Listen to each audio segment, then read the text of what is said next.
సంవత్సరాల తరబడి ఎన్ని మందులు వాడినా మీ మోకాల నొప్పులు తగ్గట్లేదా? ప్రాణ పెయిన్ క్లినిక్ లో అత్యాధునిక చికిత్స.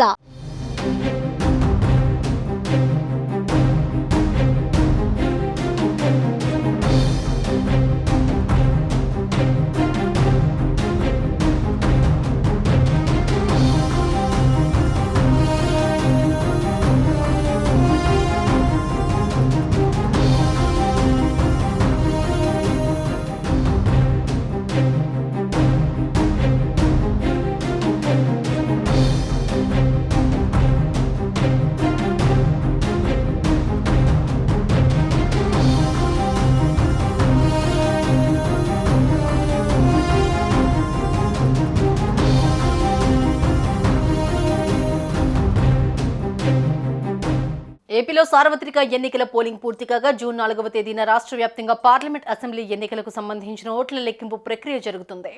ముందుగా పోస్టల్ బ్యాలెట్ను లెక్కించనున్నారు. ఎన్నికల విధుల్లో ఉన్న ఉద్యోగులు తమ ఓటును పోస్టల్ బ్యాలెట్లో ఓట్లు వేశారు. ఓట్ల లెక్కింపు తేదీ దగ్గర పడుతూ ఉండడంతో ఫలితాల్లో ఎలాంటి అవకతవకలు జరగకుండా అధికారులు కట్టుదిట్టమైన చర్యలు తీసుకుంటున్నారు. ఈ క్రమంలో తాజాగా పోస్టల్ బ్యాలెట్ ఓట్ల లెక్కింపుపై ఈసీ కీలక సూచనలు చేసింది. ఈసారి ఎన్నికల్లో గతం కంటే ఎక్కువగా పోలింగ్ శాతం నమోదైంది. అదేవిధంగా పోస్టల్ బ్యాలెట్ ఓట్లు కూడా రికార్డు స్థాయిలో నమోదయ్యాయి. సుమారు 5,40,000 మంది పోస్టల్ బ్యాలెట్ వినియోగించుకున్నారు. ఇదిలా ఉంటే పోస్టల్ బ్యాలెట్ ఓట్ల లెక్కింపుపై ఎన్నికల కమిషన్ కీలక సూచనలు చేసింది. రిటర్నింగ్ అధికారి సీల్ లేకున్నా పోస్టల్ బ్యాలెట్లను తిరస్కరించవద్దని ఈసీ స్పష్టం చేసింది. ఈసీ మార్గదర్శకాలను అన్ని జిల్లాల ఎన్నికల అధికారులకు సీఈఓ ముఖేష్ కుమార్ మీనా పంపించారు. ఆర్ఓ సంతకం ఉన్న పోస్టల్ బ్యాలెట్లు చెల్లుబాటవుతాయి. గెస్టెడ్ అధికారి స్టాంప్ వేయలేదనే కారణంతో పోస్టల్ బ్యాలెట్ను చెల్లని ఓటుగా పరిగణించవద్దని ఈసీ ఆదేశాలు జారీ చేసింది. ఫామ్ 13A పై ఆర్ఓ సంతకం సహా పూర్తి వివరాలు నింపి ఉంటే స్టాంప్ లేకపోయినా ఆ బ్యాలెట్ చెల్లుబాటు అవుతుందని ఈసీ స్పష్టం చేసింది.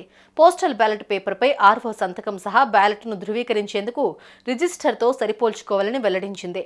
పోస్టల్ బ్యాలెట్ కవర్ ఫామ్ సిపై ఓటరు సంతకం లేదని బ్యాలెట్ను తిరస్కరించరాదని వెల్లడించింది. ఫామ్ 13Aలో ఓటర్ సంతకం లేకపోయినా, గెస్టెడ్ అధికారి సంతకం లేకపోయినా, బ్యాలెట్ సీరియల్ నెంబర్ లేకపోయినా బ్యాలెట్ తిరస్కరించకూడదు.